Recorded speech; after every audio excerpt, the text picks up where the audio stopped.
Hello everyone, কোনা লাইফস্টাইলে সবাইকে আরও একবার ওয়েলকাম জানাই। চলে এলাম একটা নতুন ভিডিওর সাথে। আমাকে অনেক দিদিভাই, অনেক নয়, 2-3টে দিদিভাই কমেন্ট করেছে যে দিদিভাই তোমার ডেলি যে সাংসারিক কাজকর্মগুলো আমার খুব ভালো লাগে দেখতে এবং তুমি খুব ভালো ভিডিও করছো। তো তাদেরকে বলতে চাই থ্যাংক ইউ সো মাচ। আমাকে যে তোমরা এত ভালোবাসা দিচ্ছ আমি ভীষণ খুশি। আমি তোমাদের জন্য নতুন নতুন ভিডিও অবশ্যই আমি আনবো। তো তার জন্য তোমাদের আমার ভিডিওটা একটু বেশি বেশি করে দেখতে হবে।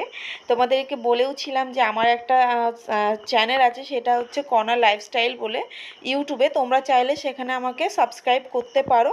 তো চলো সকালের কিছু কাজকর্ম তোমাদের সাথে শেয়ার করি, সারাদিন কি করছি না করছি।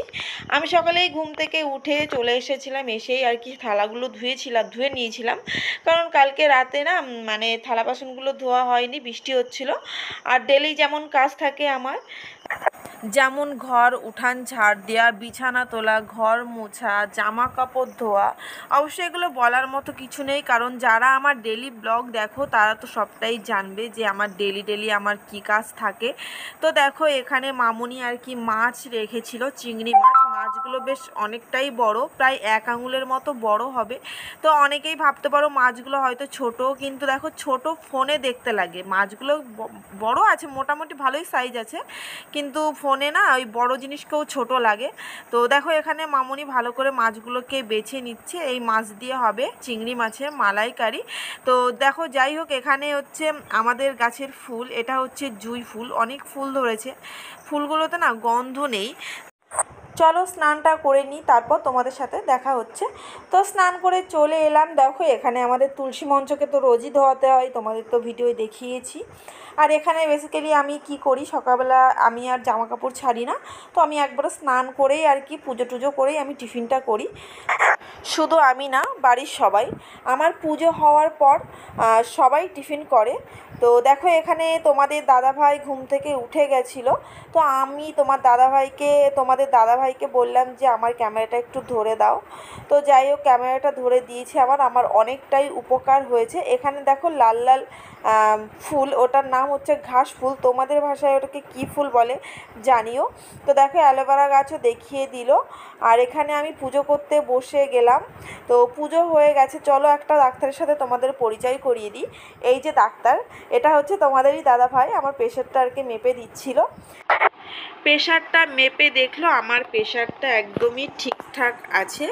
তো সেটা নিয়ে আমরা দুজন মিলে একটু কথাবার্তা বলছিলাম। তো যাই হোক সময় হয়ে গেছে, তোমাদের দাদাভাই চলেও গেছে, আর এদিকে আমি আমার কাজ করছি, যেমন বিছানা গোছাই রোজ, তো তেমনটাই করছি। তো আজকে একটু লেট হয়ে গেছে। অন্য দিন কি করি, ঘুম থেকে উঠেই আগে বিছানাটা গুছিয়ে নিই, তো তারপর বাকি কাজগুলো করি, কিন্তু আজকে সেটা হয়নি।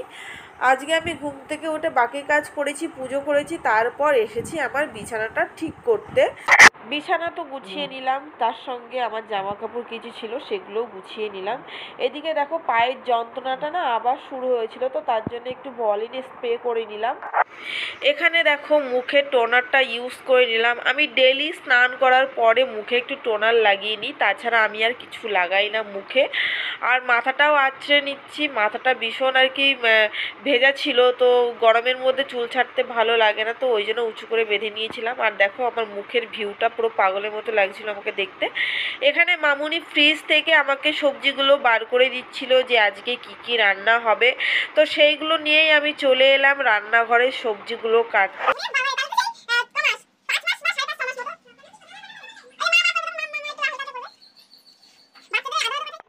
সবজি কাটতে কাটতে ননদের সাথে গল্প করছিলাম। তোমরা তো জানোই ননদ বৌদি থাকলে কত ধরনের গল্প হয়, তো আমরাও গল্প করছিলাম অনেক ধরনেরই। তো এখানে দেখো আমার গল্প করতে করতে সব কিছু কাটা হয়ে গেছে, পেঁয়াজ, আদা, রসুন, টমেটো এগুলো সব কেটে নিয়েছিলাম। চলো এবার সব বেটে নেব।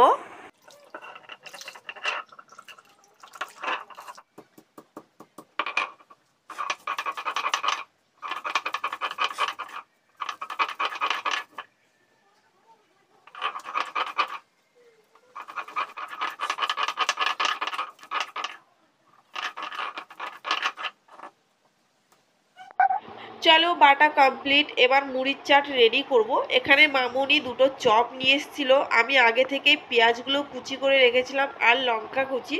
তো পেঁয়াজ কুচিটা আমি দিয়ে দিলাম, তার সাথে লঙ্কা কুচিও দিয়ে দিলাম, একটু তেল দিলাম, তারপর এটাকে ভালো করে মেখে নিলাম মুড়ির জন্য, কারণ বাকিরা সবাই মুড়ি খাবে আর আমি তো ডেলি ছাতু খাই বা ছোলা খাই, যাই হোক কিছু না কিছু আমি তো খাই।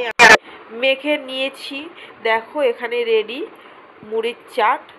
আর এখানে আমি তো ছাতু খাই, তো আমার ছাতুটাও আমি আর কি নিয়ে নিলাম এখানে। দেখো এখানে সবাই খেতে বসে গেছিলো, সবাই খাচ্ছিল আর গল্প করছিল। আর এইদিকে চিংড়ি মাছের মালাইকারির জন্য আমি সব কিছু রেডি করছিলাম।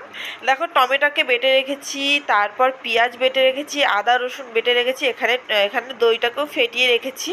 তো সব কিছুই আমার রেডি হয়ে গেছে, তোমরা তো দেখতেই পাচ্ছ। এবার চলো রান্না করে নিই। এখানে আমি হচ্ছে চিংড়ি মাছটা ভেজে নিয়েছি, তারপর মশলাটাকে ভালো করে কষিয়ে নিলাম। মশলার মধ্যে লঙ্কা, নুন, হলুদ সবই দিয়ে দিয়েছিলাম, যদিও বা অত ভালো করে দেখাতে পারিনি, শর্টেই দেখিয়ে দিলাম। তো এই রেসিপিটা দেখতে আমার ইউটিউব চ্যানেলে যেতে হবে। তো দেখো আমি এখানে রান্নাটা আর কি কমপ্লিট করে নিলাম। এবার রান্নার পরে যা কাজ থাকে মেয়েদের, সব কিছু আর কি নোংরা হয়ে যায়, তো সেটাকে তো ধুতে হবেই আমাকে। তো চলো ধুয়ে নিয়ে আসি, তারপর করব গ্যাসটাকে পরিষ্কার। তো চলে এলাম গ্যাস পরিষ্কার করতে, এখানে সব কিছু মুছে নিলাম, কারণ যেখানে রান্না করতে হয় সেখানে সবসময় পরিষ্কার করেই রাখতে হয়। তো আমি পরিষ্কার করে রাখতে খুব ভালোবাসি, তাই আমি সবসময় পরিষ্কার করেই রাখি যেখানে আমি রান্না করি। তো চলো এখানে মামুনি উনুনে ভাত বসিয়েছিল, তো একটা সাইডে মাছের খাবার ছিল আর একটা সাইডে আমাদের, আর বাকি রান্নাগুলো উনুনেই করে নিয়েছিল মামুনি। আর এখানে বলেছিলাম পায়ের যন্ত্রণা হচ্ছিল, তো সেই জন্য এক্সরে করতে যাওয়া। তো চলো যাওয়া।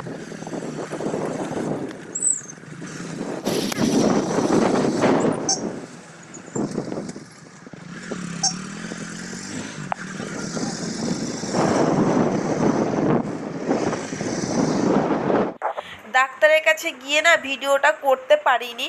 তো বাড়ি এসে দেখি মামুনি মাংস নিয়ে এসেছে। তো মামুনিকে জিজ্ঞাসা করলাম, মামুনি আমাদের কি হবে, তুমি মাংস কেন এনেছো?